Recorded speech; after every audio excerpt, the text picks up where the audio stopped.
अस्सलामुअलैकुम, very good morning, welcome to new Pakistan. मैं हूं आपके साथ अनवर खाबर। नाज़रीन, वफाकी काबीना की जानिब से खैबर पख्तूनख्वा में गवर्नर राज के नफाज के हवाले से फैसला साजी का अमल तेज़ी से जारी है और इस पर सियासी हलकों में शदीद रद्द-ए-अमल देखने को मिल रहा है।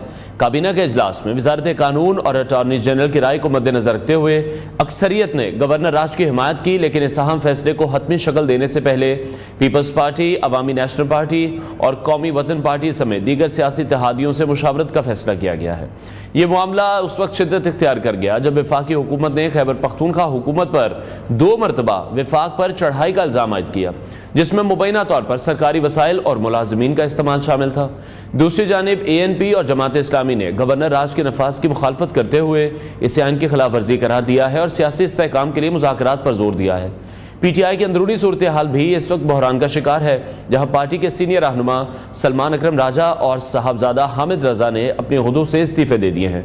सलमान अकरम राजा को पार्टी की कोर कमेटी और जनरल सेक्रेटरी के ओहदे से सुबकदोश किया गया, जबकि साहबजादा हामिद रजा ने पार्टी क़यादत पर तनकीद और इख्तलाफात की वजह से इस्तीफा देने का फैसला किया।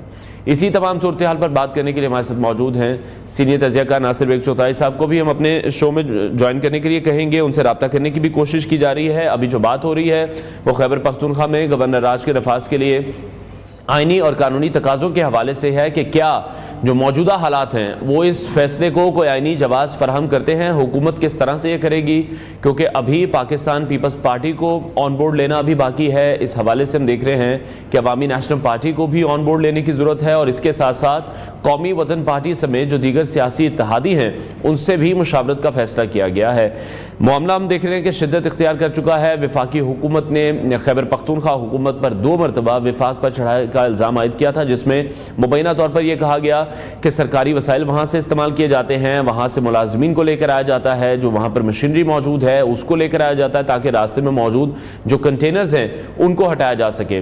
तमाम सरकारी मशीनरी का इस्तेमाल किया जाता है जब भी इस्लामाबाद पर चढ़ाई की जाती है। दूसरी तरफ हम देख रहे हैं कि ANP और जमात इस्लामी की तरफ से गवर्नर राज के नफाज की मुखालफत की गई है और इसे आइन की खिलाफ वर्जी करार दिया गया है और ये कहा गया है कि सियासी इस्तेहकाम के लिए मुज़ाकरात बहुत ज़्यादा ज़रूरी हैं, इसलिए मुज़ाकरात पर जोर दिया गया है।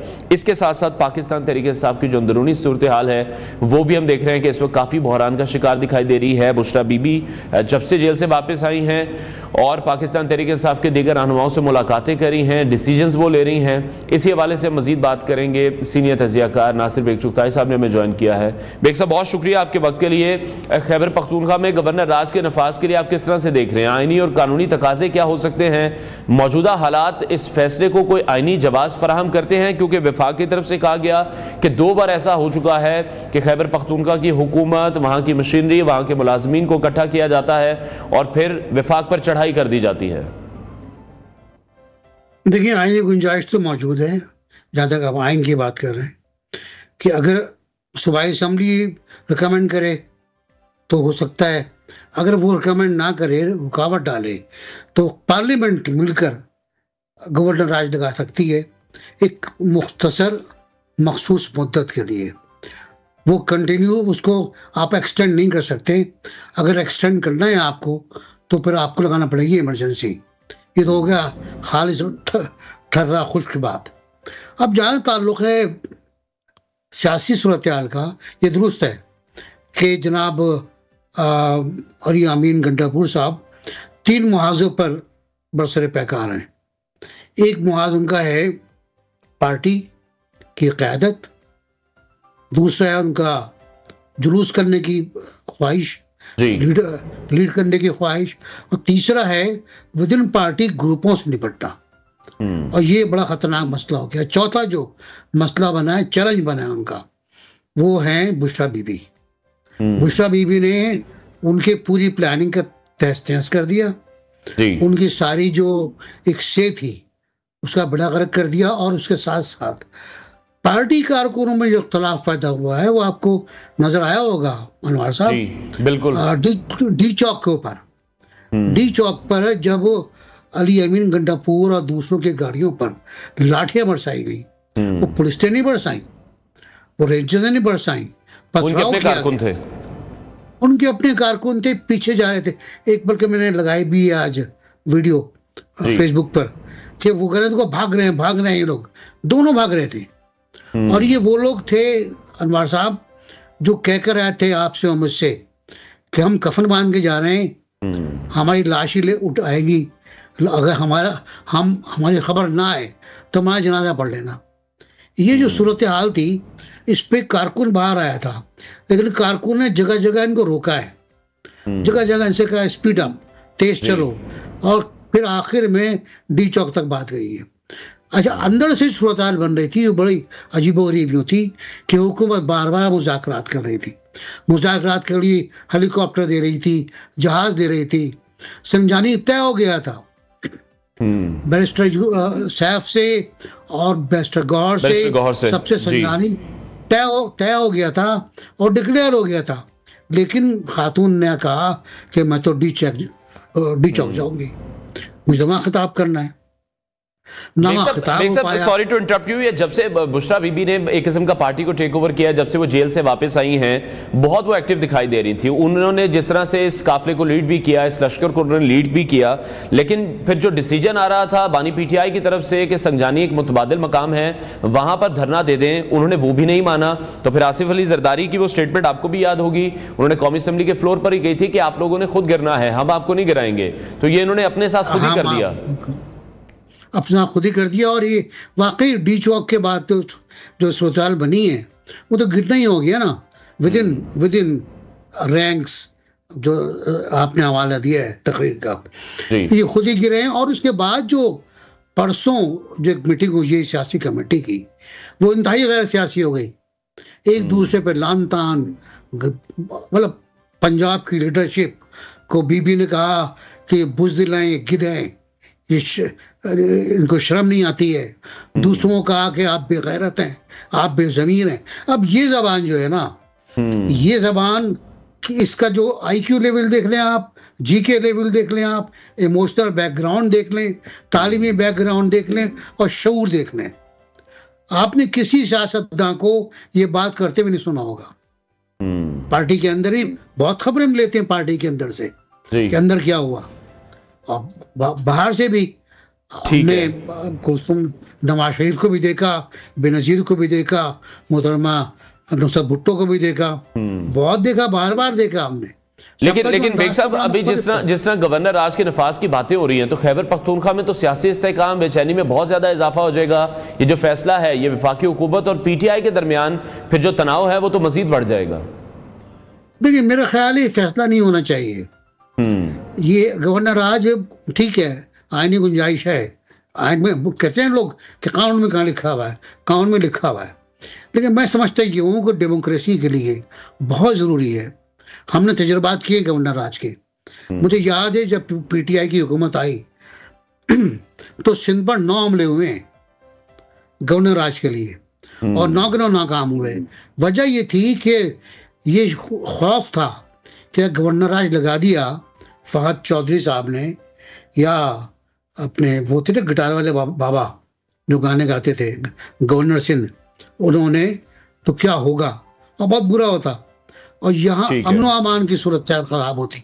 यहाँ भी मैं समझ रहा हूँ, आप बिल्कुल दुरुस्त कह रहे हैं कि गवर्नर राज लगेगा अगर, तो देखें, एक तो डेमोक्रेसी की जो बेसिक है उसकी खिलाफ वर्जी होती है। मैं नहीं समझता कि हिंदुस्तान इतना बड़ा सूबा है, इतना बड़ा सूबा है, वो मुल्क है कि आपको वहाँ ये तो लग सकता है कि दिल्ली को उन्होंने अलग करके बना दिया वफाकी इलाका, कश्मीर को अलग करके वफाकी इलाका बना दिया, लद्दाख को बना दिया। उन्होंने गवर्नर राज कहीं नहीं लगाया, सूबे अलग अलग कर दिए, उन्होंने सूबे बना दिए, आंध्रा के 2 हिस्से कर दिए, तेलंगाना और आंध्रा। गवर्नर राज बहुत कम लगा है, और जब लगाया तो उसका रिएक्शन आया है। इमरजेंसी लगी है तो उसका रिएक्शन आया है। जहाँ भी हो, पाकिस्तान में भी मैं समझता हूँ कि ये बहुत नेगेटिव असर डालेगा। इसके लिए जो तरीक़ाकार है वो सियासी होना चाहिए, बातचीत।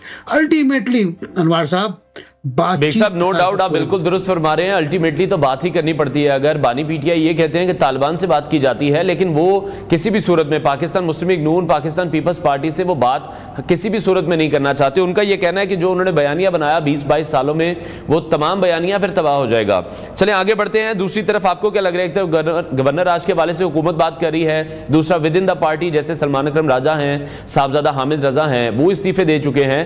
पार्टी के तंजीमी ढांचे पर क्या असरात मुरतब होंगे? काफी मुश्किलात लग रही हैं पाकिस्तान तहरीक इंसाफ के लिए आने वाले दिनों में। देखिए, पार्टी का जो तंजीमी ढांचा है वो तो बैठ चुका है बिल्कुल बबल। मरवत ने एक जुमला कहा था, उसने वावड़ा ने, कि ये बुलबुला साबित होंगे, और उस वक्त समझ में नहीं आया था मेरी क्यों क्या कह रहे हैं। मैं कहूँ से मजाक करते रहते हैं वो आमतौर से, लेकिन बुलबुला हो गया। पार्टी के अंदर 4 ग्रुप हैं सीईसी में इस वक्त, पॉलिटिकल कमेटी में, कोर कमेटी से लोग मुस्ताफ़ी हो रहे हैं, पॉलिटिकल कमेटी से लोग मुस्ताफ़ी हो रहे हैं। वजह यह है कि कोई जो हुक्म आया था कि हर एमएनए 10,000 आदमी लेकर आएगा और एमपीए 5,000 लाया कोई भी नहीं। अपने बहुत बड़े फनकार जो हैं हमारे लतीफ़ खुसो साहब, वो 5 आदमी के साथ गए थे वो टोटल, और उनकी कहानियां सुनिए आप, क्या कहानियां बयान करते हैं वो। खैर बहुत से पहुंच ही नहीं पाए, मरवत नहीं पहुंच पाया, कुलसुम क्लिनिक से आगे बहुत से नहीं पहुंच पाए, कुलसुम क्लिनिक पर रुक गए। फैसल बावड़ा का आपने जिक्र किया, उन्होंने तो यहाँ तक भी कहा कि Pakistan Tehreek Insaf with in the जो पार्टी है उस पर पाबंदी भी लग सकती है। उसके साथ साथ वो ये भी कह रहे हैं कि बानी पीटीआई की सियासत को खत्म करके बुशरा बीबी पार्टी को मुकम्मल तौर पर ओवरटेक करना चाहती हैं। ये बातें हैं, बिल्कुल बातें हैं, ये बातें पहले तो ये बात आती थी ना हमारे साहब कि बुशरा बीबी पार्टी चलाती हैं और वो वही जो कहती हैं वही होता है पॉलिसी, ये कहा जाता था। अब हमें नजर आ रहा है, अब हमें आपको नजर आ रहा है कि वो पार्टी चला रही हैं बगैर किसी ओहदे के, बगैर किसी रुकनीत के, बगैर कोर कमेटी के मेंबर के। अब लगता है ये एक नया स्ट्रक्चर सामने आएगा, एक और। अब पता नहीं कब मुलाकात होती है इमरान खान साहब से जेल में, लोगों की बहस करेंगे, बात करेंगे। बैरिस्टर गौहर ने कहा है कि मैं पूरी रिपोर्ट पेश करूंगा क्या हुआ है, ठीक है। और तो लेकिन मुझे लगता है ये नया स्ट्रक्चर सामने आएगा। पहला जो स्ट्रक्चर आया था वो तो बुरी तरह नाकाम हुआ है। दूसरा स्ट्रक्चर बेगम साहिबा लेकर आ रही हैं, ये पहले ही फिजल आउट हो चुका है। अब देखिए उनकी जो बहन है लंदन में बैठी हुई, वो उनकी तर्जुमानी कर रही है। और मैं जुमला बताऊंगा आपको जो मजा आएगा आपको। बीबी के पास फोन नहीं है, मेरी उनसे फोन पे बात हुई। अब और कर लें क्या कह रही है, फोन नहीं है, मेरी उनसे फोन पे बात हुई और पूरी बात बता दी उन्होंने सियासी कमेटी के अंदर क्या हुआ। बहुत शुक्रिया सीनियर तजियाकार नासिर बेग शुक्ताई साहब, हमारे साथ इन कॉन्वर्सेशन थे। नाज़रीन ब्रेक लेते हैं, ब्रेक के बाद आपको दोबारा ज्वाइन करेंगे। Welcome back to new Pakistan. नाजरीन, मेक्सिको की मशहूर अदाकारा और fitness instructor Barbara de Regil की एक वीडियो ने सोशल मीडिया पर हलचल मचा दी है। इस वीडियो में बारबरा को तैयारी के अंदर वर्जिश करते हुए देखा जा रहा है और उनकी हरकत शदीद तनकीद का भी शिकार हो गई है। बारबरा दी रीगल जो कि फिटनेस के शोबे में एक मशहूर इंस्ट्रक्टर हैं और जिनके इंस्टाग्राम पर 90 लाख से ज़ायद फॉलोअर्स हैं, उन्होंने एक तवील परवास के दौरान जहाज़ की दरमियानी गुजरगाह को जिम में तब्दील कर लिया। उन्होंने अपने सफ़र के दौरान वर्जिश करने की कोशिश की ताकि खून की गर्दिश को बेहतर बनाया जा सके और थ्रोम्बोसिस या खून के जमने से बचा जा सके। वीडियो में देखा जा सकता है कि बारबरा ने तैयारे के तंग गुजरगाह में दौड़ना शुरू किया और फिर वहां पर जंपिंग भी की, जिसके मनाजिर आप इस वक्त न्यूज़ स्क्रीन पर भी देख रहे हैं। और उनकी ये जो हरकत थी, इस हरकत ने बाकी मुसाफिरों को हैरान और परेशान दोनों ही कर दिया। एक मुसाफिर ने इस मंजर को रिकॉर्ड करके सोशल मीडिया पर पोस्ट किया, जिसके बाद सारिफीन ने उन पर शदीद तनकीद की। एक सारिफ ने तो उन्हें साल की सबसे बड़ी बेवकूफ़ तक कह दिया, जबकि कुछ ने उन पर वर्जिश की लत का इल्ज़ाम भी लगा दिया। लेकिन बारबरा दी रीगल ने इस तनकीद को खामोशी से नहीं सुना, बल्कि इंस्टाग्राम पर अपने अमल का भरपूर दिफा किया। उन्होंने कहा कि 35 घंटे की तवील परवास के दौरान वो जिस्मानी थकन से निजात पाने और खून की गर्दिश को बरकरार रखने के लिए वर्जिश कर रही थी ताकि थ्रोम्बोसिस और खून के जमने से बचा जा सके। बारबरा का इस हवाले से कहना था कि ऐसे तवील सफर के दौरान उनका मकसद जिस्मानी सेहत को यकीनी बनाना था और उन्होंने इस वर्जिश को न सिर्फ अपनी सेहत बल्कि दीगर मुसाफिरों के लिए भी ज़रूरी समझा। लेकिन सवाल ये पैदा होता है कि क्या तैयारे में वर्जिश करना वाकई एक मुनासिब अमल है? जब तैयारा एक तंग गुजरगाह और महदूद जगह पर होता है तो क्या इस किस्म की वर्जिश के लिए मुनासिब वक्त और जगह नहीं होनी चाहिए? बारबरा दी रीगल की इस हरकत ने उनके मदाहों को जहाँ ये हरकत उनकी पसंद आई, वहीं बहुत से लोगों ने इस पर तनकीद भी की है। लेकिन उनका दिफा यह था कि वो तवील परवाज़ों के दौरान सेहत की देखभाल के लिए ये वर्जिश कर रही थी। लेकिन सवाल यह है कि क्या तैयारी की तंग गुजरगाह में वर्जिश करना वाकई मुनासिब था या नहीं? अपनी आरा से हमें भी आगाह कीजिएगा। ब्रेक लेते हैं नाज़रीन, ब्रेक के बाद आपको दोबारा ज्वाइन करेंगे।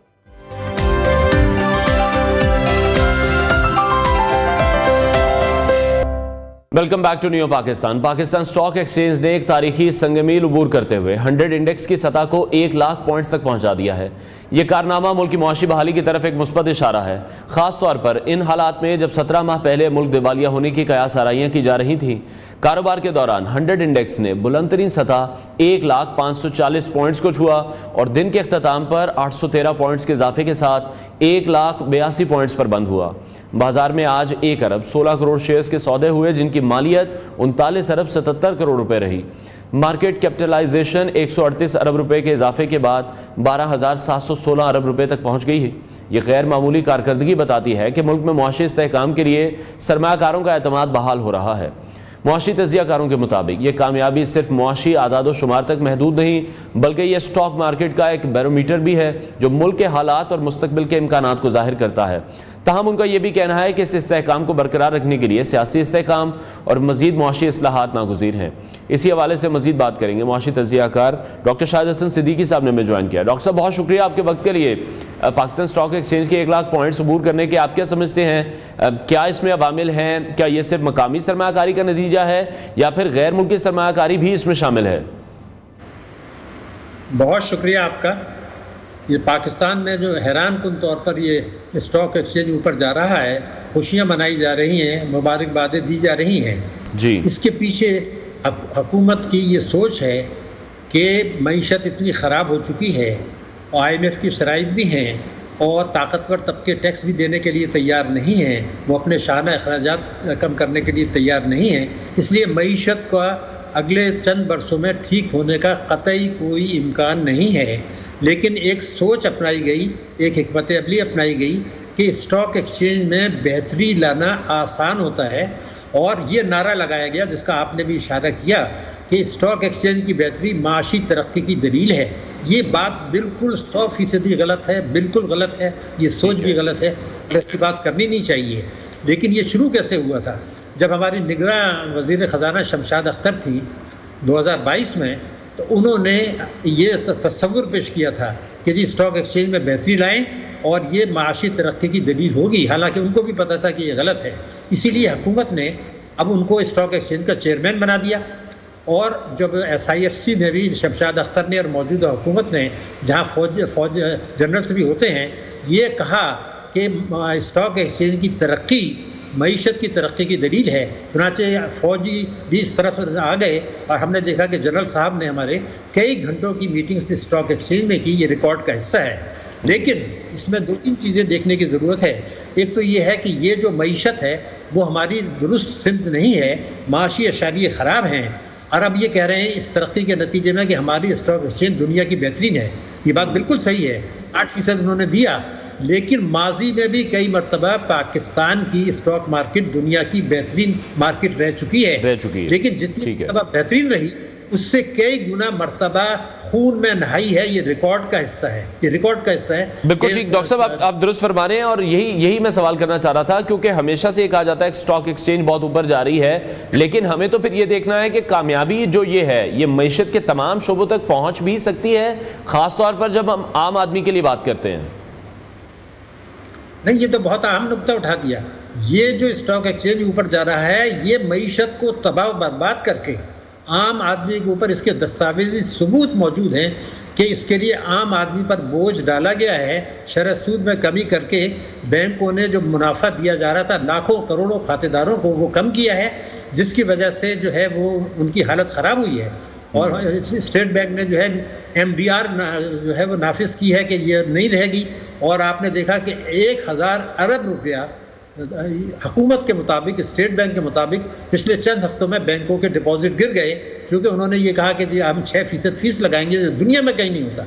तो मईशत को इतने ज़बरदस्त ख़तरात और चैलेंजेस में डालकर, आम आदमी के ऊपर बोझ डालकर, बचतों की शरह गिराकर, बैंकों के डिपॉजिट्स गिराकर और MDR वगैरह की शराइत लगाकर बैंकों ने अपना मुनाफा बेतहाशा बढ़ाया है, जिसकी वजह से वो डिविडेंड दे रहे हैं, स्टॉक एक्सचेंज ऊपर जा रहा है। मैं ये रिकॉर्ड में बता रहा हूँ, अगर स्टेट बैंक या हुकूमत तरदीद कर दे तो बहुत खुशी है कि ये जो बैंक मुनाफा बढ़ा रहे हैं, ये शरह मुनाफा जो खातेदारों को दे रहे थे उसमें कम कर रहे हैं। और ये बैंकिंग कंपनीज ऑर्डिनेंस 26A और 40A की खिलाफ वर्जी है, यानी आप कानून को तोड़कर, कानून का कीमा बना के बैंकों को मुनाफा बढ़ा रहे हैं, जो कि गैर मुल्कियों की मिल्कियत है। 80% आवाम पर बोझ डाला जा रहा है और शरह सूद कम की जा रही है, डिपॉजिट्स गिराए जा रहे हैं। हमारा जो है, आपको बताऊं, मईशत को इतने ज़बरदस्त खतरात हैं, मैं आपको बता नहीं सकता। और जिसका इशारा स्टेट बैंक तो कर ही रहा है, IMF और वर्ल्ड बैंक और स्टेट एजेंसीज भी करें, बेतहाशा खतरात हैं। लेकिन डॉक्टर साहब, फिर हमें तो फिर जो बातें बताई जाती हैं, जैसे कि अगर मैं स्टॉक मार्केट के हवाले से अगर बात करूं तो ये एक बहुत बड़ी पेशरफ यकीनी तौर पर स्टॉक मार्केट के लिए ज़रूर है। दूसरी तरफ आप ये कह रहे हैं कि IMF भी हमारे लिए खतरा है, और हुकूमत हमें ये कहती है कि IMF तो बहुत हैरान है कि हमने इतनी जल्दी सब कुछ कैसे ठीक कर दिया। इतनी बड़ी पेशरफ होने के बावजूद इसका मतलब वो खतरात अभी बाकी हैं, यानी कि महंगाई अभी बाकी है, बढ़ती हुई बिजलियों की कीमतों का जो पस मंजर है वो वहीं का वहीं खड़ा है। देखिए, आपने फिर अहम नुक्ता उठा दिया है। मैं एक सिर्फ गुजारिश कर रहा हूं, जो आपके नाजरीन सुन रहे हैं, जरूर हुकूमत ये कहती है कि IMF हैरान है कि ये पाकिस्तान ने ऐसे कैसे कर दिया। मैं ये कहना चाहता हूं कि आप कह रहे हैं ना, ये तो IMF से कहलवाएं। मैं ये कहता हूं, जो दुनिया मेरी तरक्की पर परेशान है, हैरान है, तो मैं तो कुछ भी कहता हूं अपने घर में बैठ के। IMF ने ये नहीं कहा है। IMF ने तो अचानक वो पाकिस्तान तशरीफ लाए फरवरी में, नवंबर में, जबकि उनको आना था फरवरी में, उन्होंने हमें नुस्खा थमा दिया कि जनाब आपका तो नाकामी है टैक्सों में, आपकी तो जो है नाकामी तवानाई के शोबे में है, आपका तो एक्सटर्नल गैप है, आप तो अपने कर्जे अदा करने की पोजीशन में ही नहीं है। और वो आपको नुस्खा थमा के चले गए कि जी हम मार्च में आएंगे, फिर आपका हिसाब किताब करेंगे, बेहतर है ठीक कर लें। ये ग्राउंड हकीकत है। मैं जो चीज़ कर रहा हूँ कि स्टॉक एक्सचेंज में ज़रूर तरक्की हुई है, 60% मुनाफा लोगों ने इस साल कमा लिया है, लेकिन हुकूमत, बैंक्स और जो हमारे असेट मैनेजमेंट कंपनीज हैं, वो बेतहाशा सरमायाकारी कर रही हैं। 60% मुनाफा देख के सरमायाकार भी कूद गए। लेकिन मैं एक जुमला बताना चाहता हूँ, माजी में ये रिकॉर्ड का हिस्सा है कि चंद बड़े ब्रोकर्स स्टॉक मार्केट कंट्रोल किया करते थे और खून में नहाती थी और ऊपर जाती थी। अब तो हुकूमत पीछे है उसके।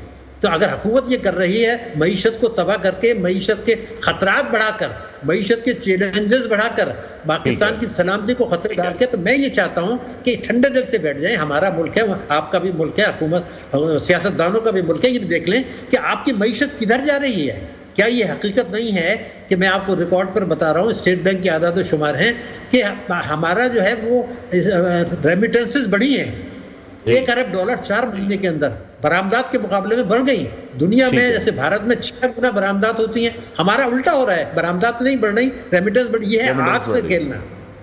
और अगर अच्छा डॉक्टर साहब, इसमें कोई पॉजिटिव एलिमेंट वैसे आप देख रहे हैं? कोई पॉजिटिव एलिमेंट जैसे पाकिस्तान के लिए अगर हम देखें तो मजीद जो गैर मुल्की सरमायाकारी है वो यहाँ आ सकती है? देखिए, बात ये थी कि बैरूनी सरमायाकार बहुत होशियार हैं। मैं आपको बता दूं कि इस वक्त $25 अरब की हुकूमत ने बात की थी कि चंद महीने में आ जाएगा पिछले साल। उसके बाद कहा था $125 अरब 3 साल में आएगा। उनमें से कुछ भी नहीं हो रहा है। मैं आपको रिकॉर्ड में बता रहा हूँ, SIFC आने के बाद भी हमारा जो बैरूनी सरमायाकारी है वो $2 अरब सालाना है, जो कि पिछले 24 वर्षों में भी $2 अरब सालाना है। नहीं आएगा। बैरूनी सरमायाकार आपके अशारिये देखते हैं, ये देखते हैं कि आपके यहाँ दहशतगर्दी की वारदातें हो रही हैं, बेयकीनी की कैफियत है, मुल्क में हेजानी की कैफियत है। श्रीलंका की टीम जो क्रिकेट का दौरा कर रही थी वो वापस चली गई। आप ये समझो, जिन लोगों का पैसा होता है उनका दिल बहुत कमज़ोर होता है और उनके दुनिया में ऑप्शंस होते हैं। ये सही है कि हम मुनाफा ज़्यादा दे रहे हैं, मगर हमारे यहाँ खतरात भी ज़्यादा हैं। देखिए, चाइनीज़ ने भी परेशानी का इजहार किया है। मैं सिर्फ ये कर रहा था, बैरूनी सरमायाकारी नहीं आ रही है, बरामदात नहीं बढ़ रही हैं। आप तो शरह-ए-सूद गिरा के अवाम पर बोझ डाल के। ठीक है, बहुत शुक्रिया माहिर मईशत डॉक्टर शाहिद हसन सिद्दीकी हमारे साथ इन कॉन्वर्सेशन थे। और उनके मुताबिक इस पाकिस्तान स्टॉक एक्सचेंज में जो इस वक्त हम तरक्की देख रहे हैं, वो जो तारीखी फतह जिस हवाले से हुकूमत बात कर रही थी, वो उसके जो असरात हैं, उसके जो समरात हैं, वो पाकिस्तानी अवाम तक पहुँचते हुए उन्हें नहीं दिखाई दे रहे। ब्रेक लेते हैं नाज़रीन, ब्रेक के बाद आपको दोबारा ज्वाइन करेंगे।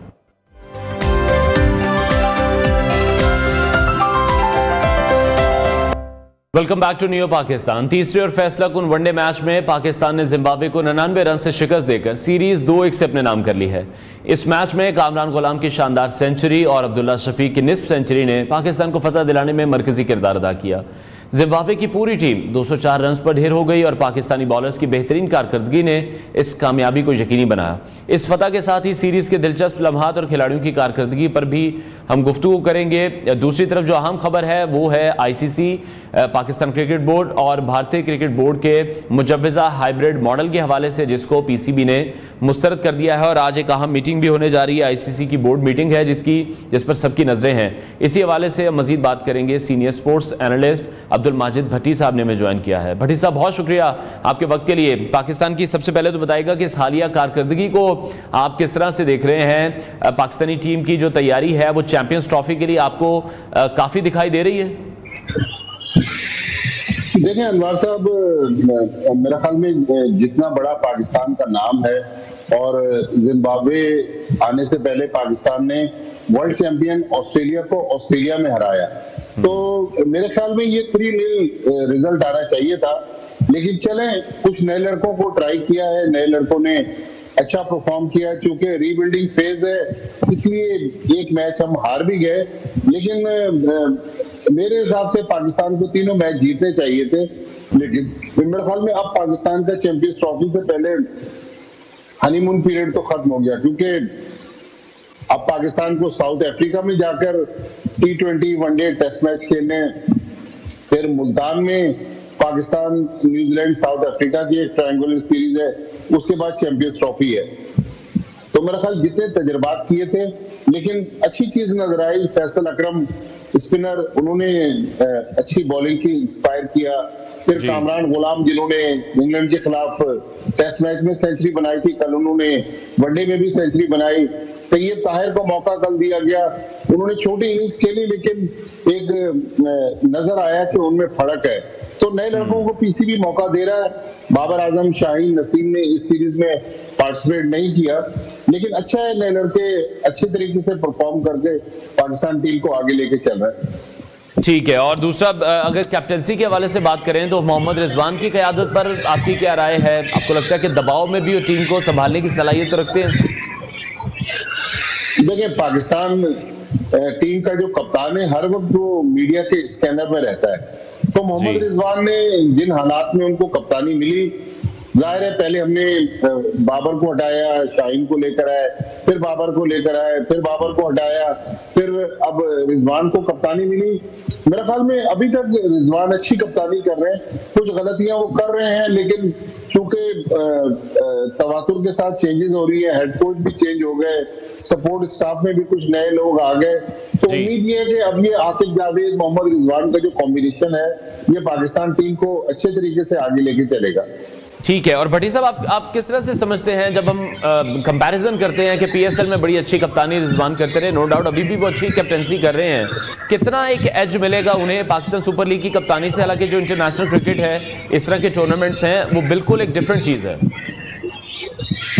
देखिए, इंटरनेशनल क्रिकेट का प्रेशर और फिर इंटरनेशनल क्रिकेट में मीडिया हाइप बहुत ज्यादा होती है। अब जिस तरह चैंपियंस ट्रॉफी है, उसमें दुनिया भर का मीडिया जो है उसको कवर कर रहा होगा, लेकिन जाहिर है रिजवान को हमने पाकिस्तान में जो डोमेस्टिक टूर्नामेंट्स होते हैं, फिर पीएसएल में मुल्तान सुल्तान को उन्होंने टाइटल भी जितवाया। अच्छे कप्तान क्रिकेट को समझते हैं, लेकिन जाहिर है इंसान है, गलतियां होती रहती हैं। लेकिन मेरे ख्याल में अब पाकिस्तान ने जितने तजर्बात कर लिए थे, तो रिजवान सबसे बेस्ट चॉइस है। ठीक है। अच्छा, चैंपियंस ट्रॉफी के हवाले से मैं कमेंट चाहूंगा आपसे। जिस तरह चैंपियंस ट्रॉफी हाइब्रिड मॉडल हम बार बार सुनते हैं, इंटरनेशनल क्रिकेट काउंसिल, बीसीसीआई, ये हाइब्रिड मॉडल पर जाने की बात आखिरकार, अब ये मामला आपको लगता है कि आज ये सेटल हो जाएगा, जिस तरह से आज आईसीसी बोर्ड मीटिंग भी है? देखिए अनवर साहब, इंडिया जो है ना वो समझ लें कि बदमाशी कर रहा है या अपनी टर्म जो है वो डिक्टेट करवा रहा है। अब इंडिया ने आईसीसी से कहा है कि हम पाकिस्तान इसलिए नहीं जाके खेलना चाहते कि हमारी हुकूमत ने मना किया है।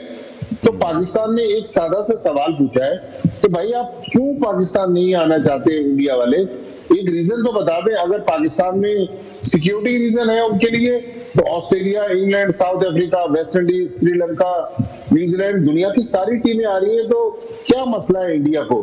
पाकिस्तान दुश्मनी ने अगर खेल को सियासत से मुंसलिक करके पाकिस्तान को नुकसान इंडिया पहुंचाना चाहता है, तो मेरे ख्याल में कल रात जो मोहसिन नकवी साहब ने एक बयान दे दिया है ना, उन्होंने कहा कि भाई हम जख्म सह लेंगे, माली नुकसान बर्दाश्त कर लेंगे, लेकिन बार बार पाकिस्तान अपनी तौहीन बर्दाश्त नहीं करेगा। तो मेरे ख्याल में अब वो डिसाइसिव मोमेंट है कि पाकिस्तान क्रिकेट बोर्ड को भी और पाकिस्तान को भी एक फैसला लेने की जरूरत है। और बल्कि मैं आपको ये भी बताता जाऊं कि मोहसिन नकवी साहब परसों रात को कज़ाफी स्टेडियम लाहौर में मीडिया को ब्रीफ कर रहे थे। कल सुबह वो आईसीसी हेडक्वार्टर दुबई में मौजूद थे। दुबई में उन्होंने आईसीसी से पहले तो वो फोन पे बात कर रहे थे, ईमेल्स के जरिए राब्ते हो रहे थे, लेकिन फाइनली कल उन्होंने जो मसरूफ दिन गुजारा, उन्होंने आईसीसी के टेबल पर सारी बातें रख दी। और उसमें जो एक बात थी जो सबसे इंपॉर्टेंट थी, उन्होंने कहा कि हाइब्रिड मॉडल हमें कबूल नहीं है। कल जो मीटिंग होगी, कल से मुराद है कि आज पाकिस्तानी वक्त के मुताबिक 3 बजे और दुबई टाइम पे 2 बजे वो मीटिंग शुरू होगी। उन्होंने कहा कि अगर आपके पास तो नया प्रपोजल हो तो वो सामने लाइएगा, वरना आप हमारा भी टाइम जाया ना करें, इंडिया का भी टाइम जाया ना करें। अब इंडिया की आप चालाकी देखें कि इंडिया ने आज मीटिंग बुलवा ली 29 तारीख को, और परसों इतवार को 1 दिसंबर को जो जय शाह है, आज वो बीसीसीआई की नुमाइंदगी करेंगे आईसीसी की इस वीडियो लिंक मीटिंग में, और 2 दिन बाद परसों वो आईसीसी के चेयरमैन की हैसियत से 3 साल के लिए इक़्तिदार पे बैठ जाएंगे। तो मतलब खेल जो है उसको खेल रहने दें।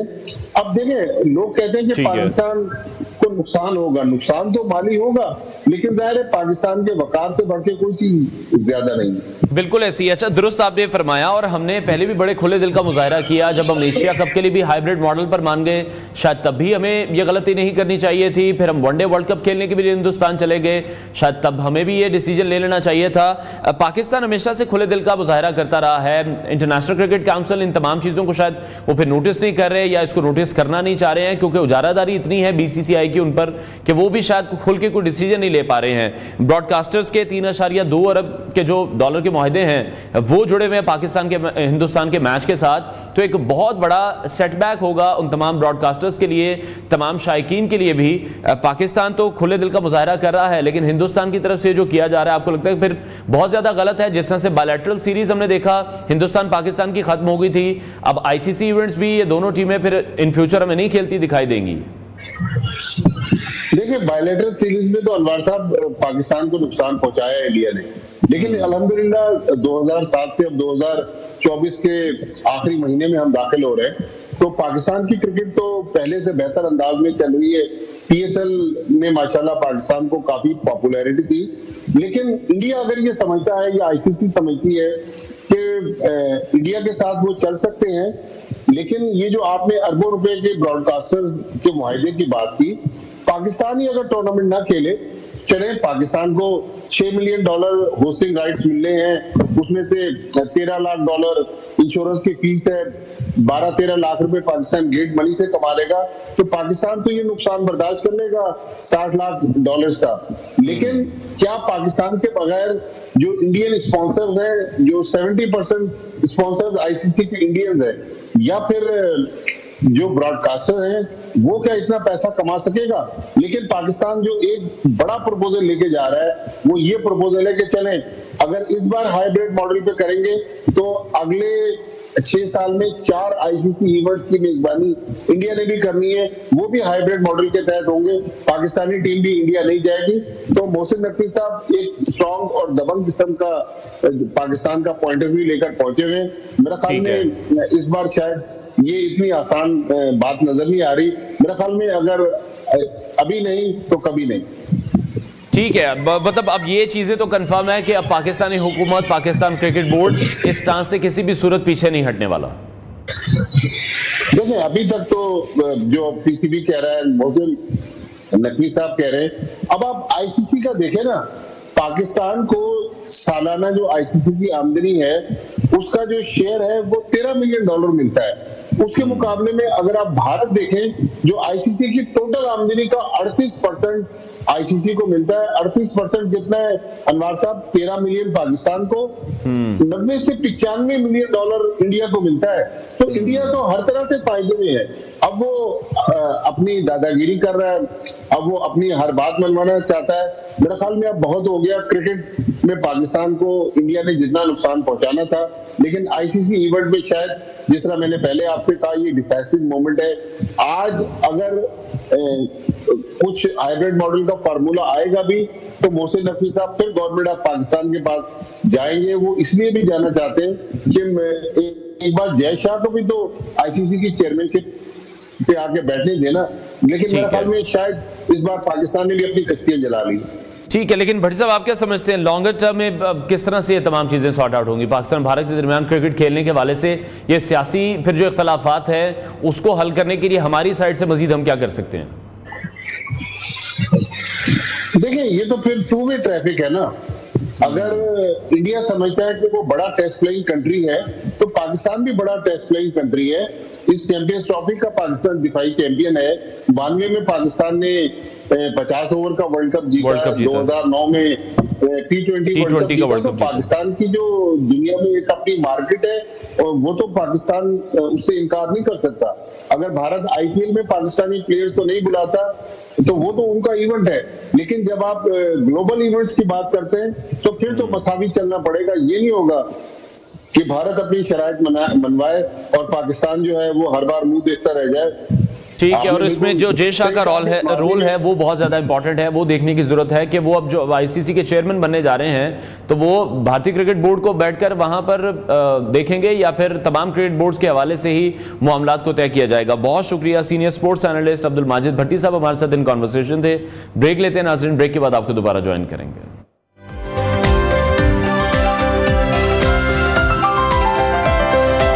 Welcome back to new Pakistan. अब बात करेंगे एक हैरानकुन कस्बे के हवाले से। तसव्वुर करें कि एक ऐसा कस्बा जहां सूरज की आखिरी किरणें एक तवील अलविदा कहकर गायब हो जाएं और फिर महीनों तक नजर ना आए। ऐसा कस्बा वाकई में मौजूद है और यह है अमरीकी रियासत अलास्का का शुमाली तरीन कस्बा उत्कियाकविक, जहां गुज़श्ता दिनों सूरज गरूब हो गया और अब वो दोबारा जनवरी के आखिर में तुलू होगा। जी हाँ, 18 नवंबर को दोपहर 12:35 पर तुलू होने वाला सूरज सिर्फ 30 मिनट बाद गरूब हो गया और उसके बाद तवील और पुरस्कार कुतबी रात का आगाज़ हुआ। अब यह कस्बा 22 जनवरी 2025 तक मुकम्मल तारीकी में डूबा रहेगा, यानी पूरे 64 दिन तक वहाँ के रिहायशी सूरज को नहीं देख सकेंगे। ये कुदरती मजहर आर्कटिक सर्कल के करीब इलाकों में पेश आता है, जहाँ ज़मीन के झुके हुए महवर की वजह से सर्दियों के दौरान सूरज कई हफ्तों तक नमूदार नहीं होता, मगर गर्मियों में यही इलाके मिडनाइट सन के जादू से रोशनी में नहाए रहते हैं, जहाँ 24 घंटे सूरज की किरणें ज़मीन पर पड़ती हैं। उत्कियाकविक के करीबन 4000 रिहायशी हर साल इस कुतबी रात का सामना करते हैं और उनके लिए यह वक्त एक मुनफरिद आजमाइश और तजर्बा दोनों ही होता है।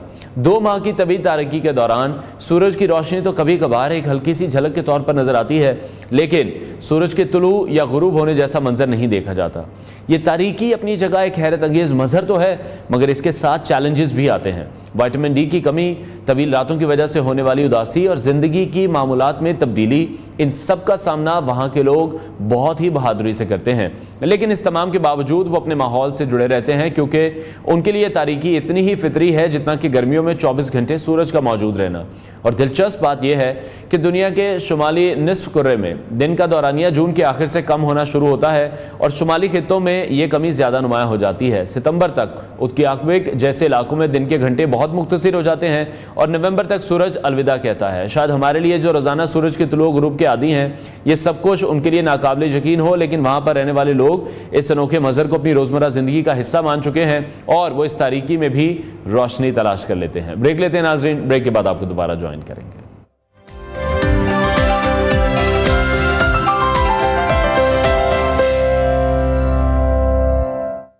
Welcome back to new Pakistan. नाज़रीन, साबिक भारतीय क्रिकेटर, सियासतदान, टेलीविजन शख्सियत नवजोत सिंह सिद्धू की अहलिया नवजोत कौर ने सख्त परहेज और आयुर्वेद की मदद से स्टेज 4 के कैंसर को 40 रोज़ में शिकस्त दे दी। अवामी आगाही के लिए नवजोत सिंह सिद्धू ने प्रेस कॉन्फ्रेंस करते हुए बताया कि उनकी अहलिया ने किन चीज़ों की मदद से कैंसर सेल्स को ख़त्म किया। ताहम उन्होंने लोगों को तंबीह करते हुए कहा कि ऐसी किसी भी रूटीन को फॉलो करने से पहले अपने डॉक्टर से ज़रूर रुजू करें। नवजोत सिंह सिद्धू की अहलिया नवजोत कौर ने स्टेज 4 के कैंसर को शिकस्त देने के लिए एक मुनफरिद और गैर रिवायती तरीका अपनाया।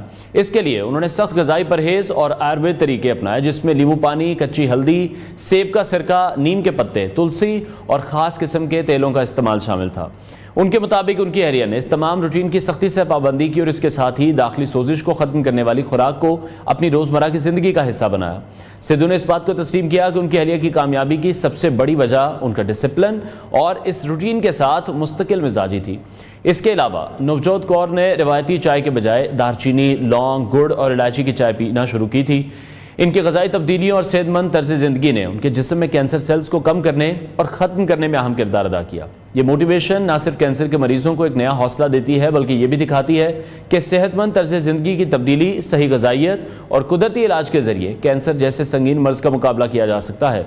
लेकिन सिद्धू ने यह भी ताकीद की है कि ऐसी रूटीन को अपनाने से पहले हमें डॉक्टर से मशवरा करना ज़रूरी है। इसी हवाले से हमने माहिर ग़िज़ाइयत डॉक्टर सारा मज़हर को स्टूडियो में मदऊ किया है। उनसे हम जानेंगे कि ग़िज़ाई डाइट प्लान क्या है और किस तरह से इस पर अमल किया जा सकता है। डॉक्टर साहब, बहुत शुक्रिया हमें शो में ज्वाइन करने के लिए। Thank you. सबसे पहले तो मैं यही जानना चाहूँगा कि हम हमेशा से बातें करते आते हैं कि हमारे किचन में तमाम तरह ऐसी चीज़ें मौजूद हैं जो कि हमारी काफ़ी बीमारियों का इलाज भी हैं। जैसे नवजोत सिंह सिद्धू भी कह रहे हैं कि तमाम चीज़ें उन्होंने इस्तेमाल तो की हैं, लेकिन हमें डॉक्टर के मशवरे पर भी चलना है। तो मैं ज़रूर चाहूँगा कि आप इसको भी क्लैरिफाई कीजिएगा कि जिन चीज़ों का वो जिक्र कर रहे हैं, जिनमें नींबू पानी है, कच्ची हल्दी है, सेब का सिरका है, नीम के पत्ते हैं, इस तरह की चीज़ें हैं, इनकी बदौलत कैंसर को ख़त्म किया जा सकता है? नहीं, देखें, वेरी फर्स्ट कि उनका बहुत अच्छा स्टेप था। उन्होंने पब्लिक अवेयरनेस मैसेज कन्वे किया प्रेस कॉन्फ्रेंस के थ्रू। इसमें बताया गया कि आप डाइट के थ्रू, डाइटरी मॉडिफिकेशन के थ्रू भी कैंसर को क्योर नहीं कर सकते, मेडिकेशन साथ साथ चलेगी। देखिए, मेडिकेशन, लाइफस्टाइल मॉडिफिकेशन और डाइटरी मॉडिफिकेशन, ये तीनों चीज़ें बहुत इंपॉर्टेंट हैं।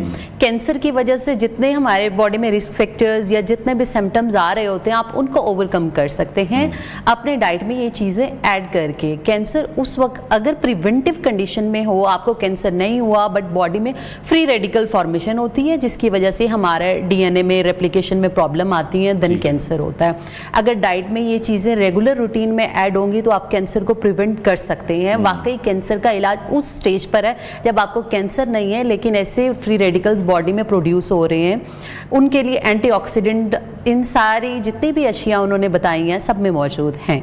ठीक है, तो आप ये कह रही हैं कि इससे हमारा क्योर नहीं है, प्रिवेंट है। एग्जैक्टली। अब देखिए, ट्रीटमेंट के लेवल पे आप डाइट से ट्रीट नहीं कर सकते, आप मेडिकेशन भी इसको स्टेज 4 रहे हैं, स्टेज 4 रहे हैं। उन्होंने ये बात भी बताई, कुछ शॉर्ट्स वायरल हो रहे हैं, पूरी अगर देखा जाए तो उन्होंने बताया है कि डॉक्टर्स के मशवरे के साथ मेडिकेशन भी चल रही होती है, लाइफस्टाइल मॉडिफिकेशन भी और डाइटरी मॉडिफिकेशन भी, फिर आपको इसके रिजल्ट मिल सकते हैं। अगर आप सिर्फ डाइट की तरफ जाएंगे तो इतनी जल्दी आपको रिजल्ट नहीं मिलेंगे। ठीक है, लेकिन जिस तरह से अगर उन लोगों के लिए तो बहुत ज़्यादा बेहतर हो जाएगा जिनकी अगर फैमिली में अगर हम कहते हैं कि कोई हिस्ट्री चल रही है और वो लोग एहतियातन इन चीज़ों का इस्तेमाल शुरू कर देते हैं। एहतियाती तदाबीर में अगर आता है तो हमें ये हर इंसान को ऐड करना पड़ेगा। अब आप देखेंगे कैंसर केसेस कितने ज़्यादा हमारे पास आते हैं, ये ऐड करना पड़ेगा। उन्होंने स्टेप बाय स्टेप जिन चीज़ों का तस्करा किया, उनमें first of all intermittent fasting था।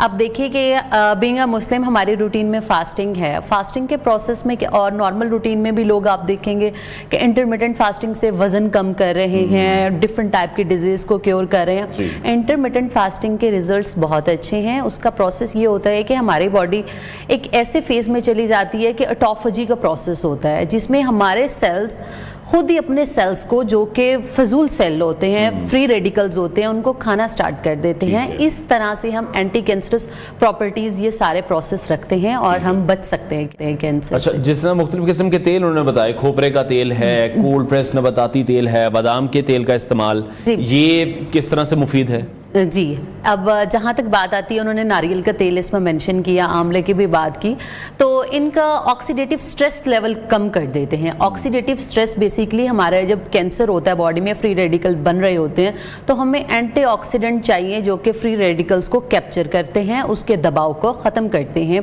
तो इन सारे जितने भी ये तेल मेंशन है, आंवला मेंशन है, बेरीज मेंशन है, कलरफुल जितने भी हमारे पास ये इंग्रेडिएंट्स आते हैं जिनमें फ्लेवोनॉइड होते हैं, ये सब एंटी कैंसरस प्रॉपर्टी रखते हैं, फ्री रेडिकल को कैप्चर करते हैं। जब ऑक्सीडेटिव स्ट्रेस कम होगा, ऑब्वियसली हमारे हाइपर मिथाइलेशन का प्रोसेस होता है डीएनए में, वो ओवरकम हो जाता है। नए कैंसरस सेल, एबनॉर्मल सेल्स नहीं बनते, नॉर्मल सेल बनना स्टार्ट होते हैं। ठीक है। अच्छा, जिस तरह से अब उन्होंने अपने सारा एक्सपीरियंस शेयर किया, मैं देख रहा था उन्होंने अपने इंस्टाग्राम पर भी ये तमाम जो रेसिपीज़ हैं वो भी शेयर की हैं कि कौन कौन सी ग़ज़ाएँ इस्तेमाल करनी है, कौन सा कोई कावा है वो पीना है, चाय की जगह जिस तरह से उन्होंने बताया कि एक स्पेशल कोई कावा है, दालचीनी, लौंग, गुड़, इलायची की जो चाय है वो पीना शुरू कर दी है। कौन सी ऐसी प्रॉपर्टीज़ इनमें मौजूद हैं जो फिर एंटी कैंसर हैं? जी, पहली बात उन्होंने स्टार्ट की हल्दी से, ठीक है। उसमें करकमिन पाया जाता है जो कि एंटी इन्फ्लेमेटरी प्रॉपर्टी रखता है, सोजिश के खिलाफ एक्ट करता है। तो हल्दी से आगे अगर हम एंटी कैंसरस हो गया, एंटी इन्फ्लेमेटरी है, ये भी ऑक्सीडेटिव स्ट्रेस को कम करेगा। उसके बाद बात करते हैं दालचीनी की, लौंग की, जितने भी हमारे पास स्पाइसेस की बात की गई, हर्ब्स की बात की गई, ये हमारे ऑक्सीडेटिव स्ट्रेस को कम करने के साथ साथ हाइपर मिथाइलेशन का प्रोसेस होता है जिसमें हमारे पास डीएनए रेप्लिकेट होके नॉर्मल होके आ रहा होता है, उसको ओवरकम करते हैं। उसमें ये बेनिफिशियल है, इनका इस्तेमाल इस चीज़ में किया जा सकता है। ठीक है। अच्छा, कैंसर के जो मरीज़ हैं उन्हें किस किस्म की डाइट जो है फिर वो लेनी चाहिए? क्या एक रूटीन बना लेनी चाहिए कि ये चीज़ें यूज़ करें? और कहीं मैंने पढ़ा था कि शुगर का इस्तेमाल फिर आपको बिल्कुल छोड़ देना चाहिए। जी बिल्कुल। अब देखिए, जितने भी इस पूरे डाइट प्लान में आपको कार्बोहाइड्रेट का सोर्स सिर्फ थोड़ा सा मिला है, वो भी गुड़ की शक्ल में, जो उन्होंने कहवे में ऐड किया। कार्ब्स बिल्कुल बंद हैं, कार्बोहाइड्रेट बिल्कुल बंद हैं। और जैसे कीटो में हम अल्टरनेटिव सोर्स यूज़ करते हैं जिसका ग्लूटेन लेवल बहुत कम होता है, ग्लाइसेमिक इंडेक्स बहुत कम होता है, बादाम के आटे की रोटी, नारियल के और इस तरह के, उन्होंने भी इस तरह से मेंशन किया। तो कार्बोहाइड्रेट का जो हमारे पास रेस्पिरेटरी कोशेंट होता है और फ्री रेडिकल को प्रोड्यूस करने का लेवल होता है वो इंक्रीज हो जाता है। फ्री रेडिकल ज़्यादा फॉर्मेशन होती है, कार्बोहाइड्रेट बेसिकली जिस्म में स्ट्रेस लेवल को ज़्यादा कर देता है। तो एंटी कैंसरस डाइट में कार्बोहाइड्रेट कम रखा जाता है, प्रोटीन इनटेक हाई कर दिया जाता है, क्योंकि जब हमारे पास एक कन्वेंशनल मेथड है कीमोथेरेपी, रेडियोथेरेपी, सर्जरी, उसमें इंसान का लीन मास बहुत लॉस हो रहा होता है। तो प्रोटीन लेवल इनहेंस करने के साथ साथ एंटी इन्फ्लेमेटरी डाइट यूज़ की जाती है, जो कि बेसिकली इन सब चीज़ों में ऑलरेडी मेंशन है। ठीक है। अच्छा, जैसे उन्होंने भी ये कहा कि डॉक्टर के मशवरे के साथ हमें चलना है, और हम भी लोगों को यही आज गाइड कर रहे हैं कि डॉक्टर के मशवरे को आपने ज़रूर सबसे पहले रखना है, फिर इन तमाम चीज़ों की तरफ आना है। लेकिन अगर वैसे भी ये चीज़ें इस्तेमाल कर ली जाएँ तो क्या इनका नुकसान नहीं हो सकता है? नहीं, नुकसान नहीं हो सकता। देखिए, हमारी बॉडी में वैसे भी इन्फ्लेमेशन, नॉर्मल रूटीन में ऐसी चीज़ें हो रही होती हैं, इन्फ्लेमेशन लेवल हाई होता है, ऑक्सीडेटिव स्ट्रेस भी हाई होता है, और वैसे भी इस सीज़न में नवंबर दिसंबर में लोगों को वैसे ही डिप्रेशन हो जाता है। तो आप अगर ऐसी एंटीऑक्सीडेंट डाइट में ऐड करते हैं तो इन सारी चीज़ों को ओवरकम कर सकते हैं। और प्रिवेंशन के लेवल पे जो लोग इसको फॉलो करना चाहते हैं एहतियाती तदाबीर के लिए, उनके लिए ये डाइट प्लान बहुत अच्छा है। लेकिन जिनको कैंसर है, किसी भी कंडीशन पे, किसी भी स्टेज पे है, तो वो डॉक्टर के मशवरे से, हाँ, डाइट ये हेल्पफुल है, क्योंकि लोग जब कैंसर का ट्रीटमेंट कर रहे होते हैं मोस्टली लोग अवेयर नहीं होते कि डाइट कैसे फॉलो की जाए। ये बहुत अच्छा वर्क था, उन्होंने पब्लिक अवेयरनेस मैसेज कन्वे किया। डाइट वाकई आपको एडवांस स्टेज ऑफ ट्रीटमेंट की तरफ लेके जा सकती है। आप सारे रिस्क फैक्टर्स को ओवरकम कर सकते हैं, बीमारी की शिद्दत को कम कर सकते हैं। बीमारी का मुकम्मल खात्मा ग़िज़ा से नहीं कर सकते, इलाज भी ज़रूरी है, क्योंकि आप एक एक्सट्रीम स्टेज पे चले गए। ठीक है। और ग़िज़ाइयत के लिहाज से जिस तरह से आपने कार्ब्स हमें बताए हैं, और कोई ऐसी चीज़ जो कि कैंसर के मरीजों को मुकम्मल तौर पर अपनी खुराक से निकालनी चाहिए? प्रोसेस डाइट जितनी भी होती है, जिनमें प्रिजर्वेटिव्स होते हैं या सोडियम का लेवल हाई होता है, बाहर से जितने भी कैन फूड आइटम्स आते हैं उन सब को परहेज करना चाहिए। ठीक है। और दालों का इस्तेमाल भी कम कर देना चाहिए? देखिए, दालें हमारे पास प्रोटीन सोर्स है, दालों का इस्तेमाल किया जाता है, लेकिन कुकिंग मेथड को देख के और ऑयल्स को देख के, ऑयल में फिर फैटी एसिड्स देखे जाते हैं, मोस्टली इसमें ओमेगा 3 और ओमेगा 6 को ऐड किया जाता है। ठीक है, क्योंकि हमारे यहाँ ये भी प्रॉब्लम है कि जो भी फिर चीज़ें बनाई जाती हैं, जितने ऑयल में बनाई जाती हैं वो बहुत ज़्यादा नुकसानदेह हो जाती है। जी बिल्कुल, उसमें बेंजीन रिंग बन जाता है, फिर फ्री रेडिकल्स की तरफ हम चले जाते हैं जो कि कैंसर का बाइस बनते हैं। ओवरकुक्ड कैंसर के पेशेंट की, अगर कुछ घरेलू खवातीन ये बात सुन रही होंगी, कैंसर के पेशेंट की डाइट हमेशा आप ख्याल करें कम से कम हीट पे पकी हो, और आपने देखा होगा कि उसमें कच्ची सब्जियों का इस्तेमाल है, इन चीज़ों का इस्तेमाल, प्रोसेस नहीं है, ओवरकुक्ड नहीं है। और जो मिल्क प्रोडक्ट्स हैं उनका किस हद तक इस्तेमाल होना चाहिए या नहीं होना चाहिए? मिल्क प्रोडक्ट भी आप देखें, दूध एक मुकम्मल ग़िज़ा है, लेकिन उसमें लैक्टोज, हमारे पास नेचुरल शुगर आ रहा होता है, वो भी हम कम कर देते हैं। ठीक है। कार्बोहाइड्रेट बेसिकली कम किया जाता है। मोस्टली ग्रेन में सब्जियां हैं, सब्जियां कार्बोहाइड्रेट का सोर्स हैं, लेकिन आप ये देखें उसमें फ्लेवोनाइड्स हैं, कैरोटीनॉइड्स हैं, ये सारी चीज़ें एंटी कैंसरस प्रॉपर्टी रखती हैं। कार्बोहाइड्रेट का सोर्स हमने सब्जियों से ले लिया, उसमें फाइबर भी अच्छा है, वाटर कंटेंट भी बहुत अच्छा है। और अगर कोई भी मखसूस ग़िज़ाइयत की कमी है उसको पूरा करने के लिए सप्लीमेंट्स फिर लिए जा सकते हैं? एग्जैक्टली, डिफरेंट कंपनीज के हमारे पास सप्लीमेंट आते हैं, उनको फॉलो किया जा सकता है। इवन प्रोटीन भी आ रहा है हमारे पास मार्केट में, उसको भी मोस्टली कैंसर पेशेंट जो कि नेज़ोगैस्ट्रिक ट्यूब ग़िज़ा की नाली के ज़रिए ग़िज़ा ले रहे हैं उनको दिए जा सकते हैं। कैलोरिक रिक्वायरमेंट बेसिकली सामने रखना होता है, पेशेंट की जो कैलोरीज का लेवल है आपने वो काउंट करके वो बेसिकली यहाँ से देना है। देन सेलेक्ट करना है आपने पोर्शन कौन सा लिया, कार्बोहाइड्रेट से कितनी कैलोरीज ली, प्रोटीन से कितनी ली और फैट से कितनी ली, ताकि सारा कुछ कैलकुलेटेड होना चाहिए। कैलकुलेटेड होता है। अच्छा, जिस तरह से अब नवजोत कौर ने ये ग़िज़ाई तब्दीलियाँ की हैं, वो रूटीन और वो डिसिप्लिन भी फिर बहुत ज़्यादा ज़रूरी है, उस पर अमल करना मेरे ख्याल है सबसे ज़्यादा मुश्किल टास्क है। एग्जैक्टली, देखिए एक चीज़ रूटीन में ऐड की जाए, उन्होंने बताया कि वो इंटरमिटेंट फास्टिंग भी उनकी साथ चल रही थी, एंटी इन्फ्लेमेटरी डाइट भी चल रही थी, और हाइपर मिथाइलेशन को कंट्रोल करने के लिए जितने भी उन्होंने हमारे पास इंग्रेडिएंट्स और फूड आइटम्स ऐड किए हैं, इन सब की एंटी कैंसरस प्रॉपर्टीज़ हैं। इस पे अच्छा वर्कआउट हुआ है कि इनको सारी डाइट से निकाल के एक साइड पे एक्सक्लूड करके फिर ऐड किया गया है और प्रॉपर डाइट प्लान के थ्रू इसको फॉलो किया। ठीक है, बहुत शुक्रिया माहिर ग़िज़ाइया डॉक्टर सारा मजहर हमारे साथ इन कॉन्वर्सेशन थी। नाज़रीन, प्रोग्राम का वक्त खत्म हुआ है, इंशाल्लाह अगले हफ्ते आपसे फिर मुलाकात करेंगे। अपना बहुत सारा ख्याल रखिए, इजाज़त दीजिए, जुम्मा मुबारक, अल्लाह हाफ़िज़।